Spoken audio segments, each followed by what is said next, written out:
Hi, this is Dr. Amit from Rudraksh Physiotherapy Clinic, Solan. Today we are going to discuss something about upper cervical segmental dysfunction, which includes mainly the C naught, that is occiput. C1 is your first cervical vertebra, that is known as atlas, and C2 is your second cervical vertebra, that is known as your axis. So how we will calculate the instability between these two, forming these three vertebrae, forming two joints, Atlanto occipital joint and Atlanto axial joint. Basically, we will go for a lateral view X-ray of the patient, and on the software. This is measured on a software, not on an X-ray film. So we will measure it on a software, which we will mark 4 points on that software.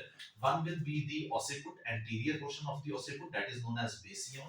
You can see here marked in green color as the tip of the anterior portion of the base of occiput, that is known as basion. The second mark that is made is on the posterior aspect of the occiput, that is known as opistheon. I have not mentioned it, but this point is known as opistheon.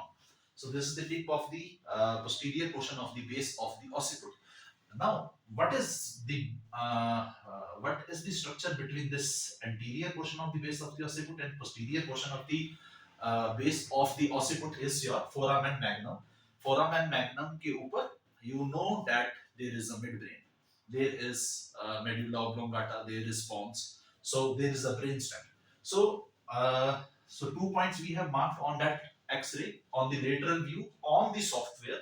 Basion, this is opistheon, this is the anterior margin of the C1. This is cervical 1 vertebra, this is cervical 2 vertebra.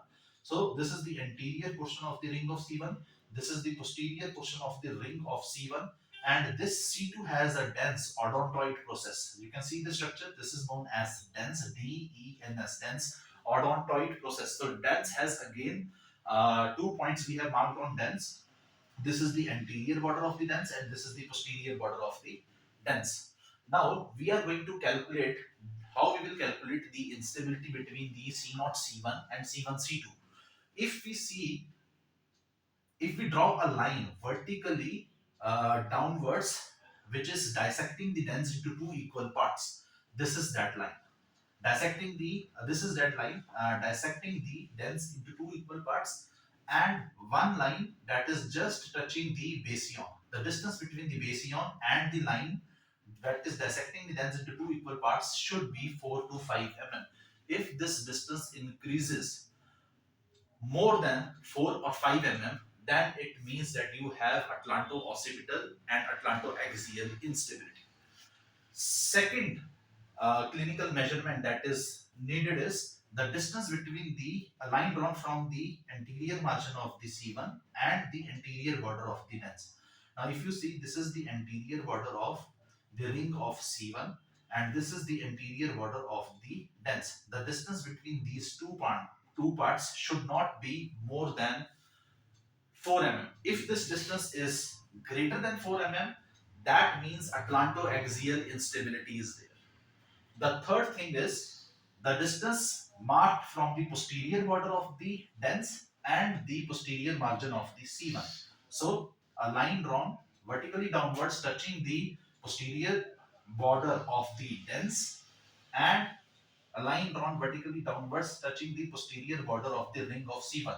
The distance between these two lines, from this line to this line, this should not be less than 13 mm. If it is less than 13 mm, that means again Atlanto axial instability.